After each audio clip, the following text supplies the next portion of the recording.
बिल्लियों को देखने के लिए रोबोट वैक्यूम चालू किया, लेकिन तभी उसे अपने घर में एक अजनबी लड़की बड़े आराम से बिल्लियों को खाना खिलाती हुई दिखाई दी। ध्यान से देखने पर पता चला कि वह उसके पति की नई असिस्टेंट थी। उसने तुरंत बैंक रिकॉर्ड खोले, उनमें उस लड़की के लिए खरीदे गए गिफ्ट्स भरे पड़े थे, जबकि पत्नी होने के बावजूद उसे कभी एक भी तोहफा नहीं मिला था। महिला ने तुरंत अपने पति को वीडियो कॉल किया। आदमी सच में अब भी ऑफिस में ओवरटाइम कर रहा था। उसकी आवाज बिल्कुल सामान्य लग रही थी। उसने कहा कि हाल ही में काम बहुत ज्यादा था और सारे गिफ्ट्स क्लाइंट्स के लिए थे। महिला ने फिलहाल अपने शक को दबा दिया, लेकिन उसके दिमाग से वह तस्वीर नहीं निकल रही थी जिसमें असिस्टेंट उसके घर में बिल्लियों को खाना खिला रही थी। बिजनेस ट्रिप से लौटने के बाद वह सीधे अपने पति की कंपनी पहुंची और लंबे समय तक शीशे के बाहर से उन्हें देखती रही। दोनों साथ में बड़ी सहजता से काम कर रहे थे और सब कुछ बिल्कुल सामान्य लग रहा था। तब जाकर उसने राहत की सांस ली। उसने अपने हाथों से खाना बनाया ताकि पति को सरप्राइज दे सके, लेकिन जैसे ही वह ऑफिस में दाखिल हुई, अंदर कोई नहीं था। तभी उसे बाथरूम से आवाज सुनाई दी। उसने दरवाजा खोला और देखा कि उसका पति नहा रहा था। वह कुछ कहने ही वाली थी कि उसकी नजर बाथटब के पास पड़े लंबे बालों पर गई। साथ ही टॉयलेट सीट भी नीचे थी। पति ने तुरंत उसे गले लगाया और समझाने लगा कि हाल ही में कई सहकर्मी देर तक काम कर रहे हैं, इसलिए वे लोग यहीं आकर नहा लेते हैं और आराम भी कर लेते हैं। फिर उसने कहा कि इतने दिनों तक दूर रहने की वजह से वह बेवजह ज्यादा सोच रही है। इसके तुरंत बाद उसने महिला को एक कॉन्ट्रैक्ट के लिए विदेश जाने को कहा। पूरी ट्रिप करीब 3 दिन की थी,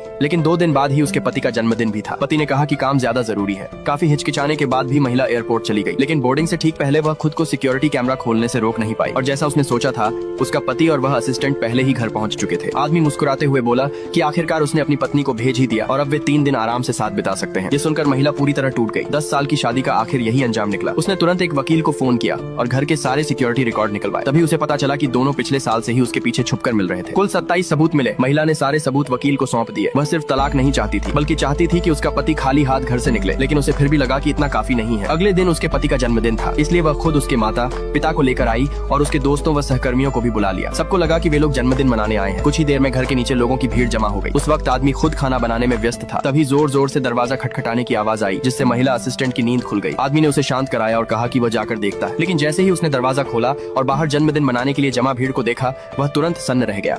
बिल्लियों को देखने के लिए रोबोट वैक्यूम चालू किया, लेकिन तभी उसे अपने घर में एक अजनबी लड़की बड़े आराम से बिल्लियों को खाना खिलाती हुई दिखाई दी। ध्यान से देखने पर पता चला कि वह उसके पति की नई असिस्टेंट थी। उसने तुरंत बैंक रिकॉर्ड खोले, उनमें उस लड़की के लिए खरीदे गए गिफ्ट्स भरे पड़े थे, जबकि पत्नी होने के बावजूद उसे कभी एक भी तोहफा नहीं मिला था। महिला ने तुरंत अपने पति को वीडियो कॉल किया। आदमी सच में अब भी ऑफिस में ओवरटाइम कर रहा था। उसकी आवाज बिल्कुल सामान्य लग रही थी। उसने कहा कि हाल ही में काम बहुत ज्यादा था और सारे गिफ्ट्स क्लाइंट्स के लिए थे। महिला ने फिलहाल अपने शक को दबा दिया, लेकिन उसके दिमाग से वह तस्वीर नहीं निकल रही थी जिसमें असिस्टेंट उसके घर में बिल्लियों को खाना खिला रही थी। बिजनेस ट्रिप से लौटने के बाद वह सीधे अपने पति की कंपनी पहुंची और लंबे समय तक शीशे के बाहर से उन्हें देखती रही। दोनों साथ में बड़ी सहजता से काम कर रहे थे और सब कुछ बिल्कुल सामान्य लग रहा था। तब जाकर उसने राहत की सांस ली। उसने अपने हाथों से खाना बनाया ताकि पति को सरप्राइज दे सके, लेकिन जैसे ही वह ऑफिस में दाखिल हुई, अंदर कोई नहीं था। तभी उसे बाथरूम से आवाज सुनाई दी। उसने दरवाजा खोला और देखा कि उसका पति नहा रहा था। वह कुछ कहने ही वाली थी कि उसकी नजर बाथटब के पास पड़े लंबे बालों पर गई। साथ ही टॉयलेट